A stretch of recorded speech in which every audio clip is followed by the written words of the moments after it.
Yo, what up guys? Today I'm gonna teach you guys how to turn a high roll game or a high roll opener into a first, because not gonna lie, I did high roll this game a little bit, like I made some risky decisions and I benefited from them. So how do we turn that kind of scenario into a first?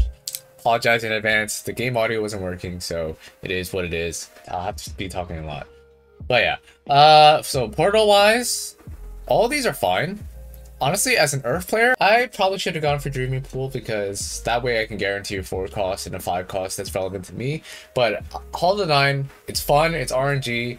Honestly, at this point, just give me whatever is just most fun.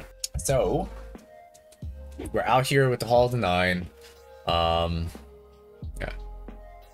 If you guys don't know how to tailor your tome, I'll make a separate video about it, but for now, right? Just know that I got pretty lucky with the tome this game. So okay, so here I was considering Nico, right? I checked what the install is immediately, and it's ice, right? Now here's a dilemma. I was considering whether I should play around these bruisers or play around the Nico, and I put in Cho'Gath so I can get stacks off neutrals, right? Right, because each feast does count as a stack, even in PvE. So I was thinking I'd rather play around Cho and the Cassiopeia and like Renekton, right, early game. So I'm like inclined to sell this Nico instead, and then I benefited off of that choice because now I get Renekton 2, right? So Cassiopeia, Cho'Gath, Renekton 2, you already know this guy's high rolling. Like, what a high roller, right? But okay, we're high rolling. How do we turn this into, like, say a top 2? Because I think a challenger player from this spot could like turn this game into a top 3 pretty easily. I would say with pretty good consistency, especially with this Milio pair and Cassio pair, right? So let me explain my thought process real quick. I'm actually trying to get something other than tome here, because tome, you want 6 or 7 active or inactive traits for it to be like not a total shot in the dark, right? So like if you have 6 or 7 on the side, right now we only have 5 traits, right, in total. But if you have 6 or 7, one of those randomly is gonna go into the tome the next turn, right, when you pop it. The tome factors in the previous round.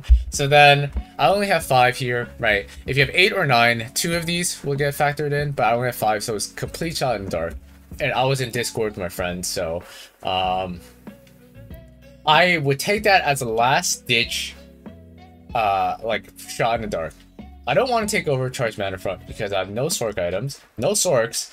I have a Bruiser start. I don't want to take too healthy because I don't want to reroll, right? I think with this option, I don't want to reroll for 2 costs. I want to reroll Bruisers if possible.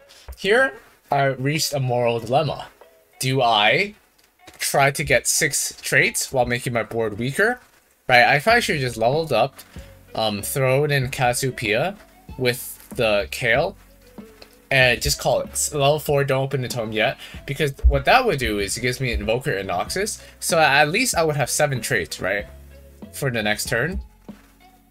But what I do instead is that I just pull it fully raw, fully blind, because I was pressured into it by my friends. So anyways, I luck out here and get Shurima. So it is what it is. I'm high rolling. This is a god tier opener. I'm high rolling. What do I do with it? I place levels. I throw in this Kale. See, even though Milio does give Invoker, I feel a 2-star Kale by itself is probably better than a Milio 1, even if it does give Invoker, because they did buff Kale quite a while ago, where she's a respectable standalone unit. She's not crazy good, but I feel like my overall board strength is a bit better here. And I'm looking to slam Nashers for sure. Because I'm playing to 0, right? So Nashor's Tooth, so that's the bow and the belt item. But I don't do it against this guy because I know I'm guaranteed to win, so I don't slam items if I don't have to. Because what if I get a Milio 2, right, and I slam it on like Cassiopeia and I get a Milio 2, which I do in this case, right? I'd rather have Milio with the Nashor Tooth than the Cassiopeia 1. And here I'm doing another assessment of how strong my team is. What can I do to improve it each turn? So what I do here is I Nashor's my Emilio, of of course. And then I put in 2 Renekton 2s instead of 1 Cassiopeia, because even though Cassiopeia does give Invoker, I feel like 2 Renekton 2s, especially with 2 Bruiser online, it's a better board than the Cassiopeia itself. So I'm micro improving my board each turn. And also, see, there's a slight issue here, because I was like goofing around in Discord. I didn't realize that there were multiple people at level 5 at T2 already, right? So if I saw that that was the case, if I scouted, I would level up and put in Cassiopeia, because I was assuming no one who's level 4 could ever beat me, and that's probably true. So these guys are level 5, then they could beat me, right? So because I was distracted, right? I did make suboptimal plays early game, so I don't have the streak I could have, right?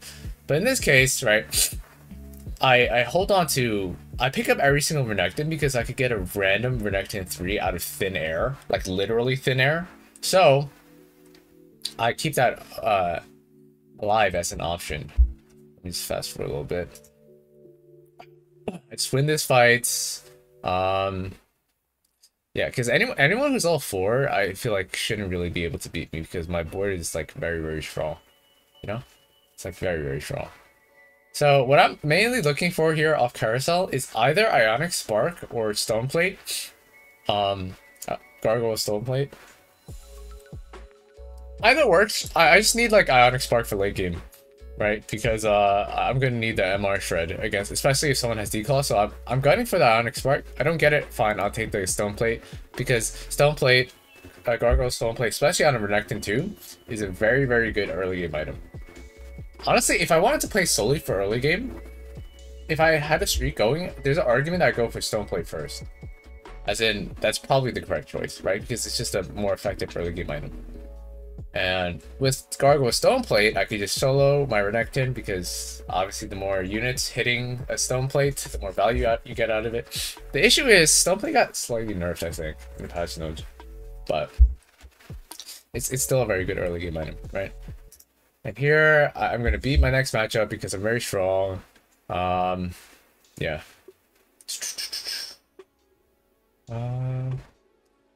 I fully expect to streak for a long time this game, and I'm not going to give up on the Renektons unless I get, say, like an early Nasus, then I can move the item over. Because I still have a pretty good opportunity to get a Renekton 3 naturally this game, or when I say roll down at level 7, if I do that, right? So if I don't lose econ for it, I'm willing to keep the Renektons. If say it was costing me the 10 gold interest, like say I had like 25 or 26 gold, then I would probably sell the Renektons, the extra Renektons on bench, and just play for Nasus as my tank later on, right? Like but I can also put in like another Renekton 2 at level 6 if I have nothing else to throw in, right? So I'm thinking about my future as well. All right, fast forward Krugs real quick. What do I get here? Hand of Justice. Nothing else. I almost just didn't make 50 here because I was distracted again, but it's fine. So it is Hall of 9. So what is it? Oh, it's another component. So here, what I immediately think, I'm gonna probably play Azir, right? Okay, I am playing Azir because I'm playing Shurima. So out of all these items, out of the item combinations, what is the best one I can make? And I think Archangel Staff is probably the best, because especially with the extra Shurima, I expect to like last a pretty long time. So I make the Archangel.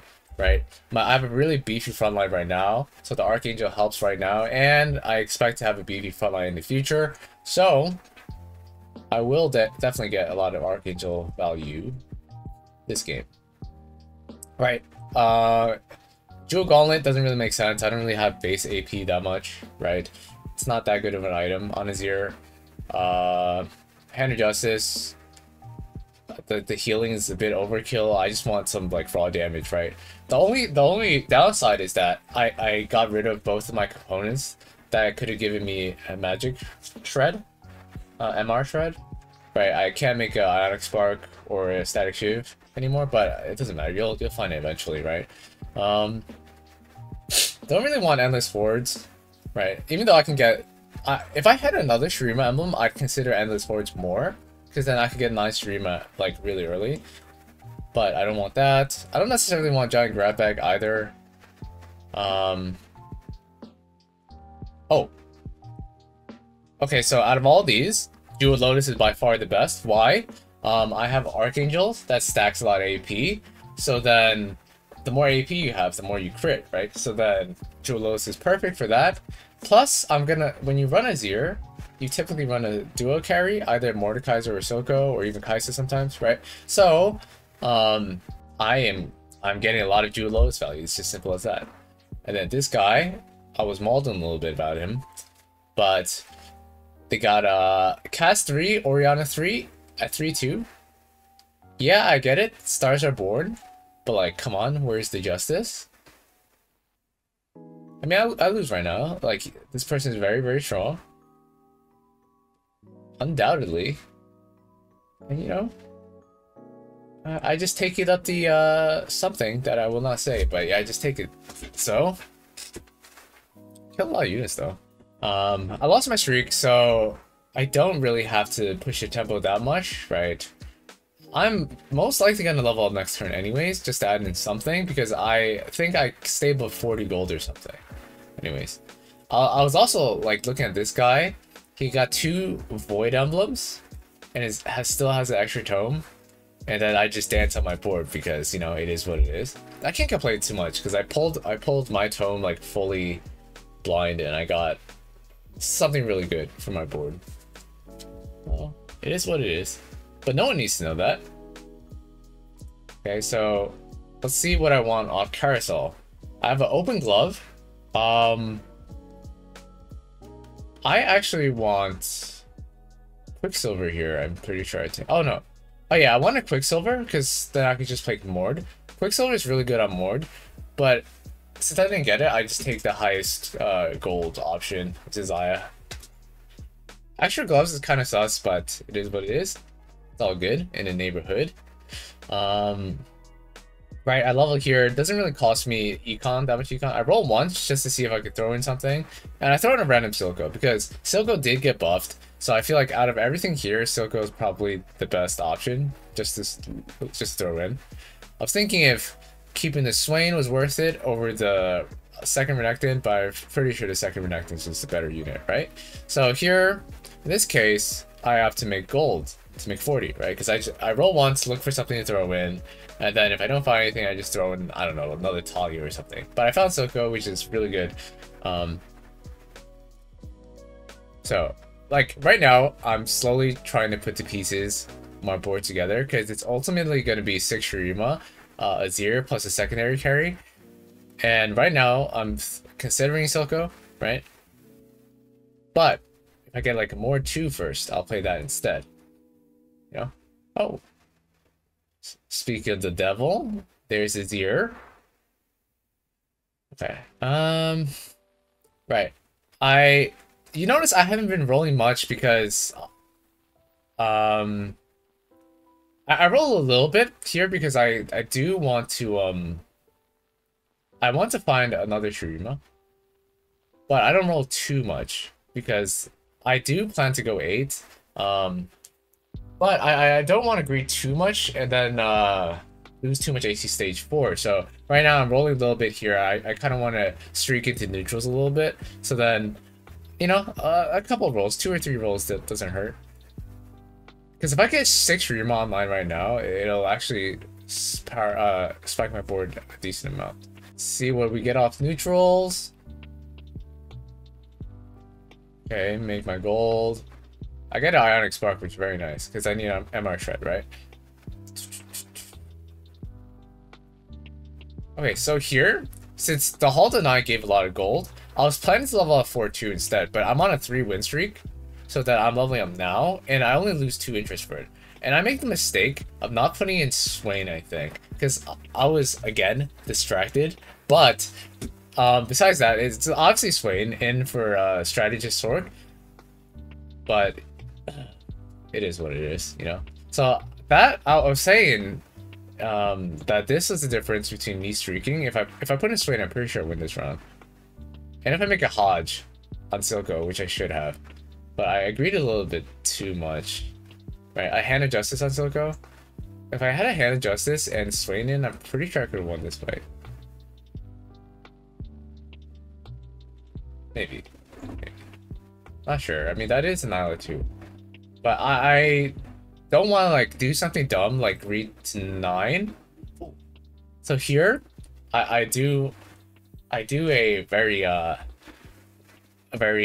make a play that would be considered questionable, but okay, I'm just gonna say it. I take missed connections. Why do I take missed connections here after rerolling this? Like red buff would be like the generic option that I would take since I don't have anti-heal, right? Like sane people would take red buff, but I take missed connections here because I have 6 Cassios and 7 Renekton's, and I skipped Jarvan. But yeah, I have 6 Cassios and 7 Renekton's, so I felt like on my roll down here I could reasonably get Renekton 3, which is actually no joke. I do find it's fine as well. Find is 0-2. Oh, I sell the Silco because I get a Mord pair because I actually prior Mord over Silco in this comp. So if I had the Mord pair, it's pretty realistic I'll hit Mord 2, right? So I still have 2 Cassios in for some reason. It's all good. I realize actually in this case it's not that bad. This case is not that bad. So since I have Jeweled Lotus 3, I want to give my Mordekaiser glove items that aren't Jewel Gauntlet. What does that mean? Damage items / utility healing whatever items that are useful on Mordekaiser, if they use the extra glove to boost the chance to crit, right? Because obviously Jewel Lotus enables your abilities to crit. So the added glove components on top of that, well, it's self-explanatory. It just allows you to crit more, you know? So, I need something other than this Cassia 2. Trying to figure out what. I could put in Swain, but a Swain 1, honestly, there's not much. I just throw in a Cassante for fun. Right. I just throw in a Cassante for fun. It's like strategist, like whatever. I'm pretty sure I should just put in Swain anyways. It's not that big of a deal. I pick up the 1-cost units that aren't Renekton so that I can sell and make 10 gold here. Because I am trying to go 9 now.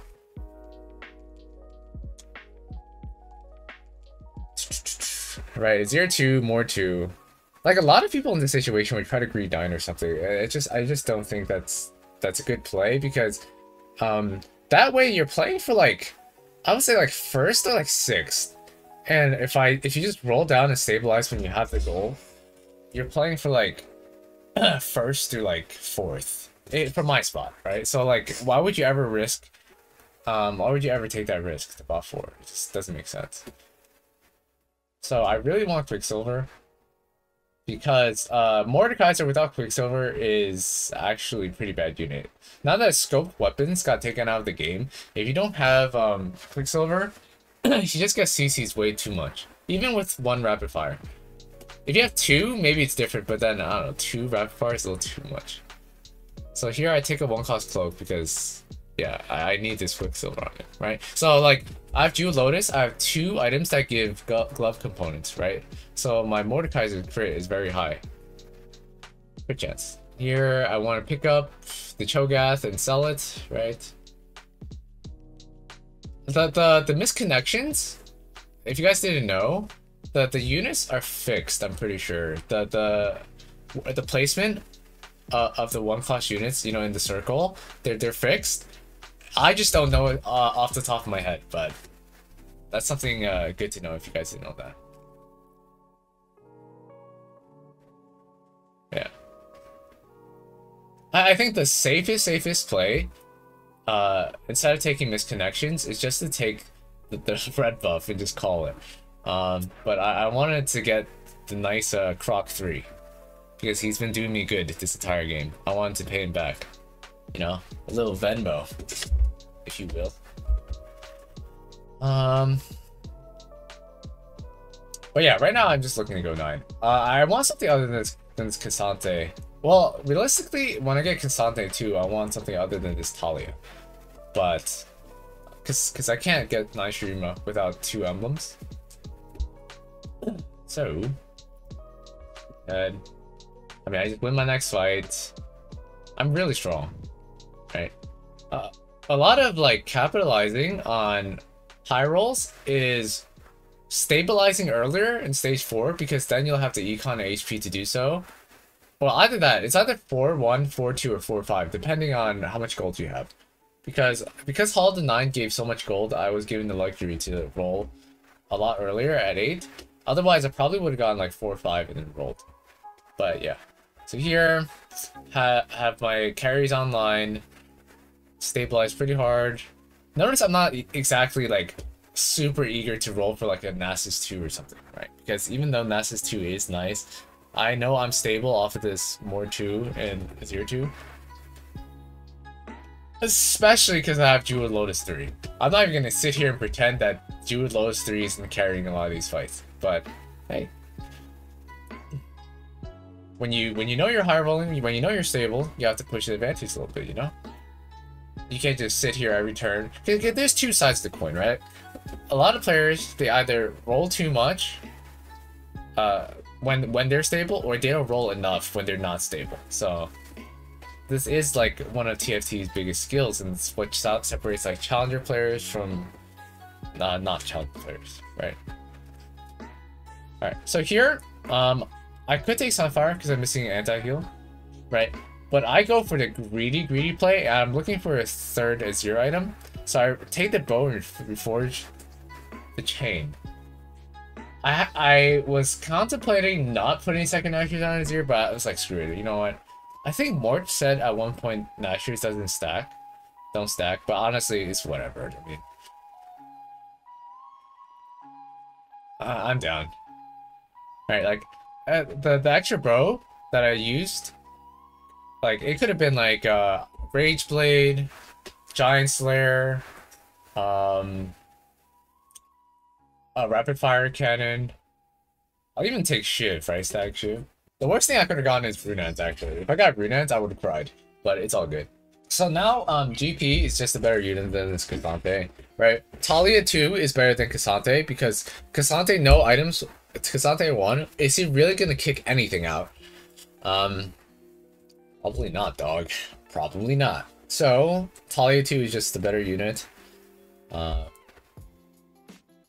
Right, like everyone else is just like fighting for HP, but since I pushed my high roll, like I did high roll early in the game, I'm not gonna lie.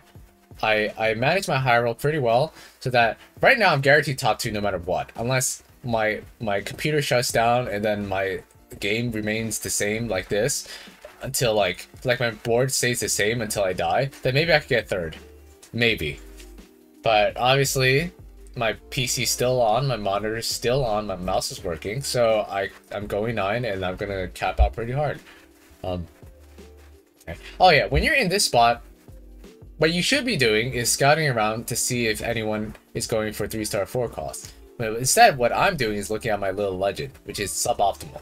I finally get this for Nectin 3, so it is what it is, right? Like when you have nothing to do, just scout around and see if there's any other conditions for people to beat you, right? So what that means most of the time is someone's going for a 3-star 4 cost, like real sly about it too. Maybe like a Felios 3, Nyla 3, it doesn't matter, you just scout, right?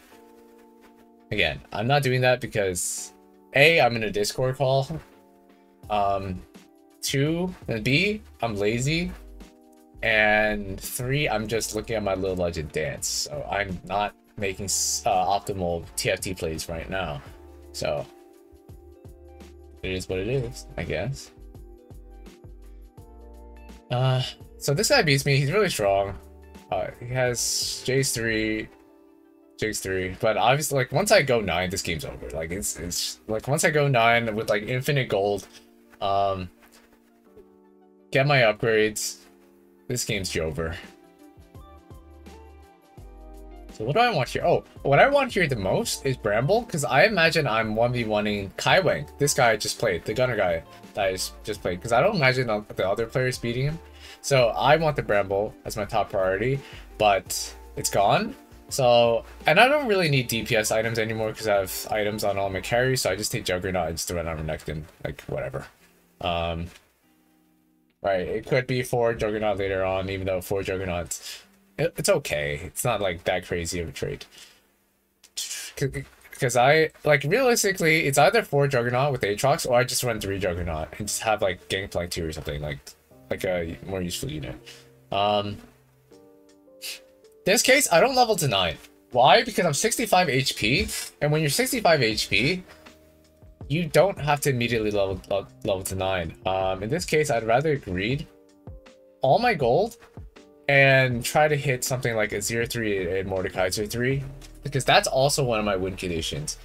Right, so I want as much gold as possible, as much money as possible, so I have freedom.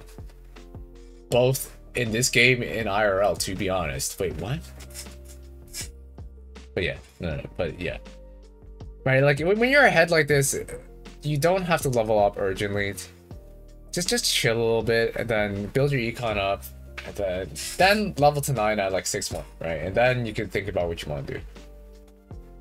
Right, so here, the option to get 0-3 becomes a lot more real. At 5 Azirs, no one else playing here. Oh, so now I'm starting to scout. I see this guy is going for Felios 3, Silco 3.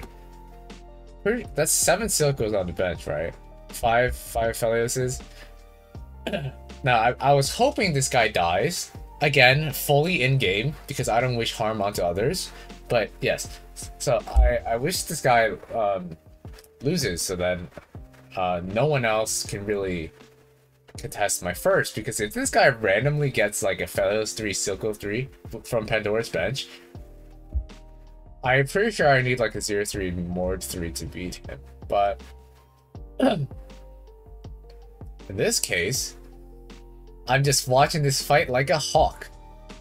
Because if this guy dies, I basically get a guaranteed first. And this fight looks real close. Looks real close. I'm shivering in my boots. And BG. This game sucks. For him. It's good for me, but it sucks for him. Right now, I want to greed, but I just level up to throw in this Jarvan, because if I get a random Jarvan 2, I have nothing else to throw in. Might as well just play it, you know? Might as well just play it. A little Legends breakdancing. This little thing's so cute. Respectfully. Anyways. Aatrox, going in. Right now, what do I even take here?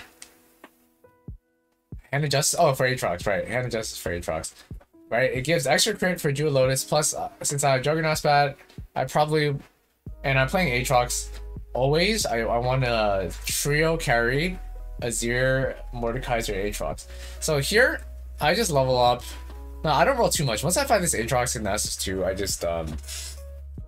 just stop rolling, because again, I'm trying to increase my odds of winning the game as much as possible, no matter what. So what that means is, if I keep my gold up, that's more gold to hit my Azir 3 and Mordekaiser 3, right? So I'm not frantically rolling to 0 yet, because I want as low of a chance to lose this game as possible. So a lot of times that's just keeping your gold up and managing your win conditions, right? So now I roll a little bit more because I think the game is going to end soon. I am looking for Sedges along the way because that guy's looking for Sedge 3, Kaiwang. So, but I didn't roll enough.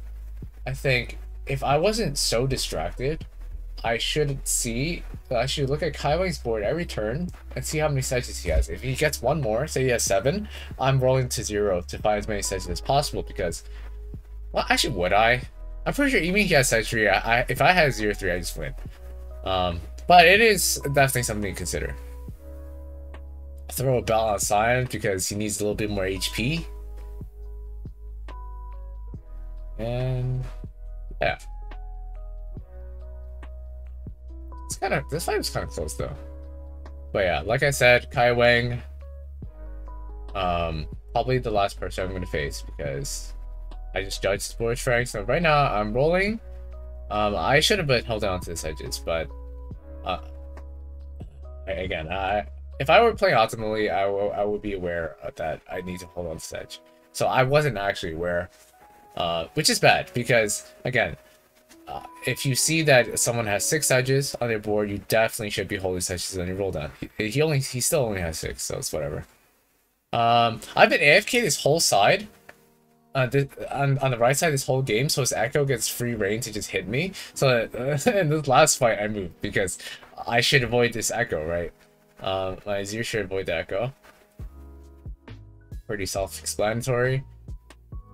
And I just win this game. Didn't get my 3-star Azir, didn't get my 3-star Mord, but got a pretty free win because again I high rolled my augments, my units early game, but I capitalized on it so that there was probably no way I wouldn't have gotten a top 2 outside of someone freakishly high rolling. So yeah. Yeah, that's basically it. This was a high roll game, I'm not gonna lie.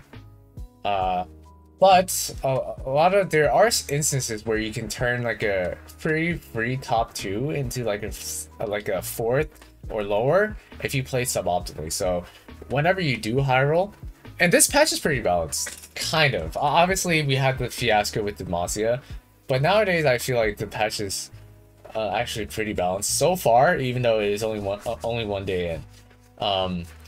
So there's no like BS that can randomly kick you out of like top 2 if you're high rolling and you know how to capitalize it, right? So once I had the start that I had, hit the Shurima, hit the Geolotus 3, you know, even hit like maybe an early Azir, right? Once I have all those pieces into place, I could pretty much turn the game into top 2. Like I would even say like 90-95% of the time, right? So it is a skill. A lot of my videos have been like, how do you turn a low roll into like a top 4 and top 3? This video is more like, how do you capitalize on a high roll so you can guarantee top 2 and not greed too much if you're playing like quote unquote optimally, right? I wouldn't say everything I did here was optimal, right? I made a lot of mistakes, but the big picture of this game was that I didn't agree too much, I pushed the tempo, and I rolled when I should have to stabilize it. Then I thought about going up, right? So yeah, that's basically it. Thanks again for coming. Also, join my Discord. I'm gonna link it in the comments. Join my Discord if you want free coaching, and if you want personal coaching, hit me up in the Discord as well, right? So, alright, thank you guys. Bye-bye.